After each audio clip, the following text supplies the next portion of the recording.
Hello everybody, this is Yoko's Anime Reactions, and this is going to be my review for Hellsing Ultimate Episode 6. As of this recording, I've already finished Hellsing Ultimate, obviously, and what dang it, what was I gonna say? I brain farted on this. Oh my god. I'm hoping that between now and the end of Saturday, I should be able to finish JoJo's Bizarre Adventure, maybe Attack on Titan, maybe Demon Slayer, if I push on it, because I have the rest of the day to do that.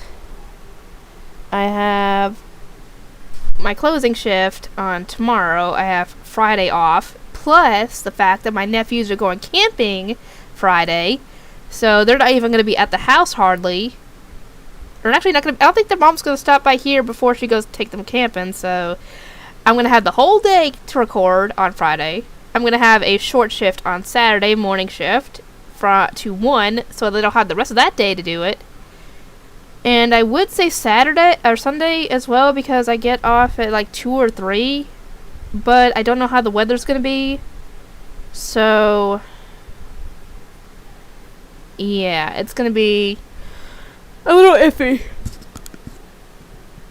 But I have a lot of time, so I should have a chance. Anyway, Hellsing Ultimate Episode 6. Apparently one of the little orphanage boys has grown up and is now seeking to destroy all of London, because apparently everybody, according to him, everybody in London are Protestants and deserve to burn in hell. Okay, that's racist against religion, because just because there's like a few Protestants in England. Wait. Could somebody give me a history lesson, please? Because, I couldn't remember if, most of the people in London followed the Protestant religion, or if they followed the Catholic religion. I can't remember off the top of my head. Because I remember there was something involving one of the queens demanding that her subjects follow a certain religion. I couldn't remember what it was off the top of my head. I think it was Protestants. But it doesn't mean that everybody in London was a Protestant. So there could have been some bystanders in there that were not Protestant, and he just subjected them all to death. I highly doubt that was God's will, because, yeah, if something's going to get in your way, and you're claiming to work for God's will, then either essentially what you're saying is bullshit, or you're wrong, and God's will is something else. And apparently Anderson does not agree with this guy's thinking. Sure, he doesn't like Hellsing. He doesn't like Integra, for example, but he doesn't agree with just sending out people just to destroy all of London, essentially. He doesn't agree with this.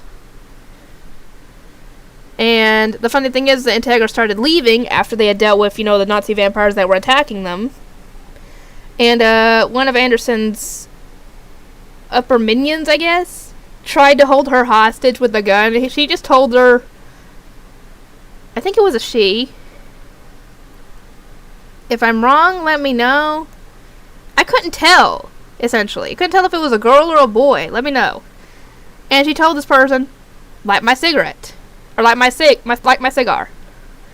And they finally gave in. I was like, what is wrong?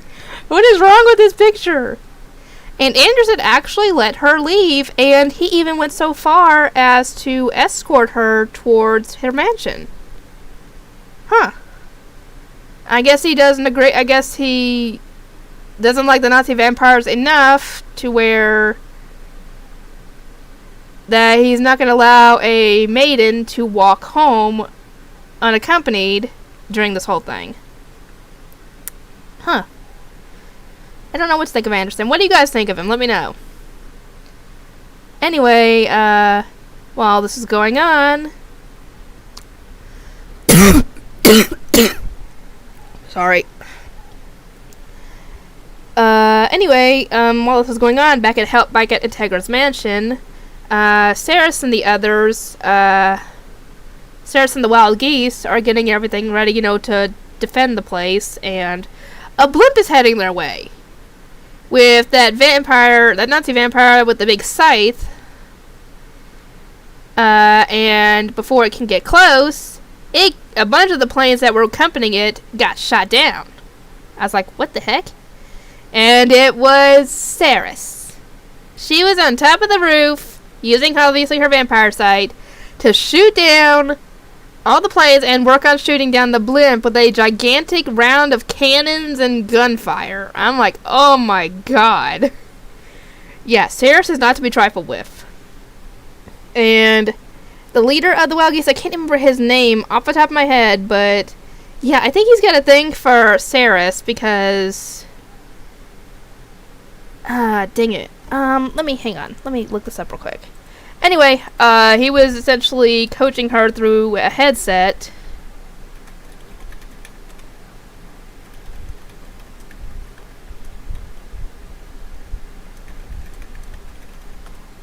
And she manages to shoot it down. Oh, okay. I think he does have a thing for her because mon cher means my dear in English.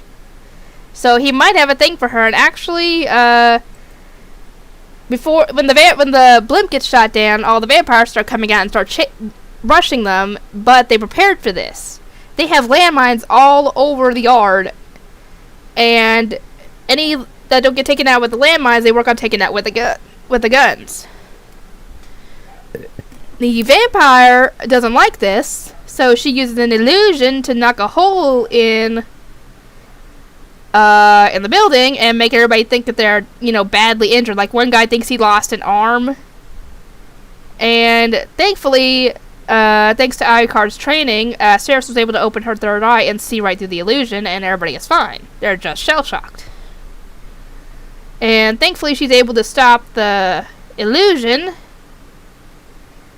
and everybody comes to their senses, thankfully. And the guy tells Saris, go and give him heck, and we'll barricade ourselves and wait for you there. And one of the guys slaps her on the butt and says, just in case I die. And the guy tries to trick Saris into kissing him, but then he comes in with the lips, and she opens her eyes and sees that coming towards her. I kind of freak out too, like, no, what are you thinking? And she runs off, and everybody gets ready to barricade themselves. So yeah, a lot of stuff is going to be happening this next couple of episodes, and yeah, there's a couple of instances of rape in the next, next episode. I don't know if it was this episode. I think it's episode 7 and episode either 9 or 10. I can't remember. And one of them is Saris' mother, and the other, I think, is a young Alucard before he became a vampire, or am I wrong? At least from what I saw, anyway, or what it was implied, anyway. So, yeah, that kind of made me think of Goblin Slayer, because Goblin Slayer does have instances of that. And I think even in the first freaking episode. So, yeah, if you guys want me to do that show, the only way I will do that... what would be the reason I would do that show? I would have to probably get to 1,000 subscribers at the very least, and possibly have maybe two more donators on my Patreon.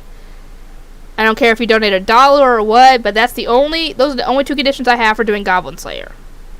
So if you guys want me to do that, you better tell your friends that like anime to find my channel and subscribe, because yeah, that's the only reason I'm gonna be doing Goblin Slayer, because I really don't like watching rape. That's part of the reason why I haven't really worked on Fushigi Yugi for a while, because there is an instance where the main character thinks she gets raped, and I'd rather not see that. Thankfully they didn't show that for Yui, or what was implied anyway, thankfully. Anyway, I'll get this edited and uploaded, and I will see you all next time.